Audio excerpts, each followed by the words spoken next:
And we see this with children because, okay, I just can't get the kid to eat any greens or whatever. And we kind of kick the can down the road a little bit, and we say, well, later on he'll learn to eat his greens or whatever. And we grow up, and this is what I like, and this is my palate, and and then before you know it, we see the compounding effects. Just recently, there was a statistic that came out that said 11% of the U.S. population has diabetes, and nearly 38% is pre-diabetic. Now, this is especially when we talk about diabetes, we're talking about especially type 2, which is generally brought on through lifestyle. And now, I don't know, here in the United States, we like to bash on ourselves and make ourselves think that we're the only ones having this problem, but it's not just us, no, is it? It's not. We're actually in the middle of the pandemic worldwide. I'm having a look at the statistics every now and then, and it's something that I like monitoring in terms of chronic diseases, how they change over time. And if you see the statistics over the past 10 years, the numbers are actually telling us a very sad story. So as you mentioned, with regards to the US, 38% are pre-diabetic, but I actually think that this number is higher because there are a lot of people that are actually not diagnosed. So they don't even know that they're pre-diabetic. They don't even know that, there is this huge underlying health issue that is leading to a bunch of other health problems later in life, and they just have no clue. So what we're seeing in the US, but also in other countries, and now we kind of see this everywhere. So it's the developed countries, it's North America, Europe, and so on, but it's also the developing countries like India that have very high rates of obesity. And this is closely correlated to, as you said, type 2 diabetes, because type 1 diabetes is a genetic disease. So you basically don't have the pancreatic beta cells genetically coded in you in order to produce insulin. So that's one thing. And then we have type 2 diabetes, which is 100% preventable just through lifestyle and nutritional changes. And this is crazy to me. A lot of people just think that there are some chronic diseases that they might be getting throughout their lifespan, such as type 2 diabetes, and it's just down to luck or it's unavoidable and so on. And actually, no, it's very, very predictable and it's very avoidable. So there is one main reason, there is one main signal in your body that tells your body to actually store fat. And this is closely correlated to type 2 diabetes later. And this is basically, it's the carbs that you're consuming that are in your diet that are actually telling your kidneys, you know what? Right. No, we actually need to store the fat because now we have all these carbs floating around. So we might as well just feed on the carbs and have fat reserves for later. So this is the mechanism by which we keep on developing obesity and insulin resistance. Yeah, and this is something that we see more and more in younger generations as well.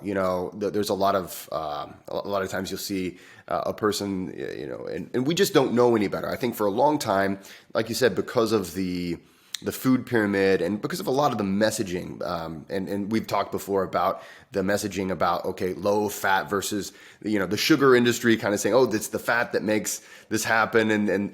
And so we've seen that, over the past years, there's been a lot of messaging. And so you get a lot of kids, and what kind of foods do you usually see, kids' foods, right? It's generally very high in carbohydrates, a lot of sugary stuff, candy sold on television.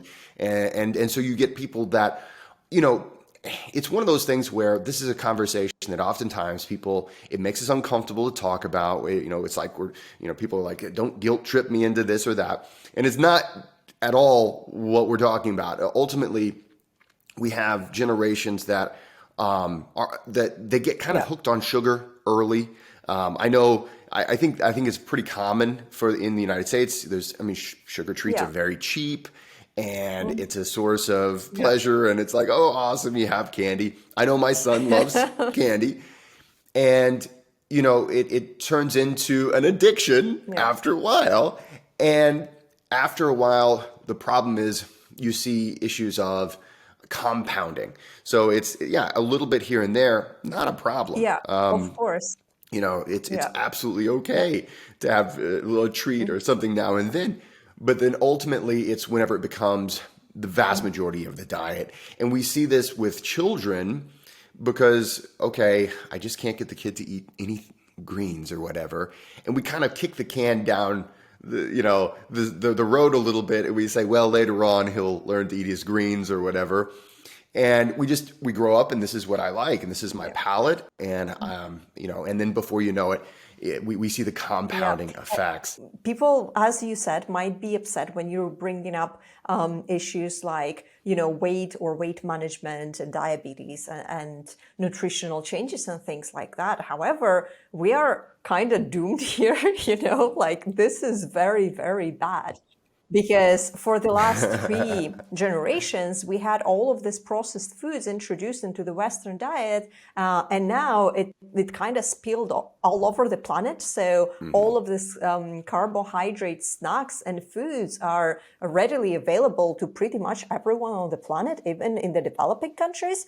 And now we're seeing their statistics going up in terms of diabetes and obesity. It's very, very sad. It's a global problem. And as you mentioned, this would be a great starting point to kind of focus on just introducing a bit healthier foods, maybe some, natural protein and things like that, protein, fiber, healthy fats, things like that. If you do have a problem with sugar regulation or with with your weight, the first thing you would want to do is to kind of start introducing at least healthy fats and proteins into your diet for sure.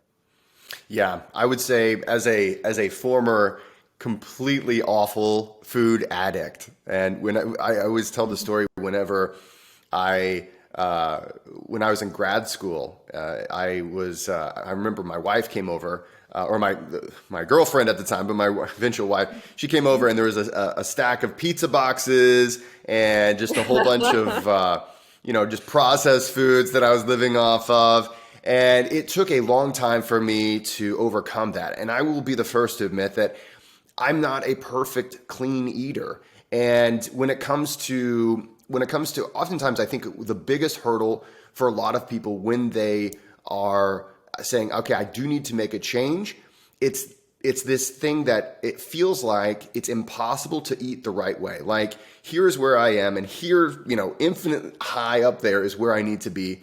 And there's just no way I'm going to be able to do that. And so there's so much just like, that I just feel like a failure.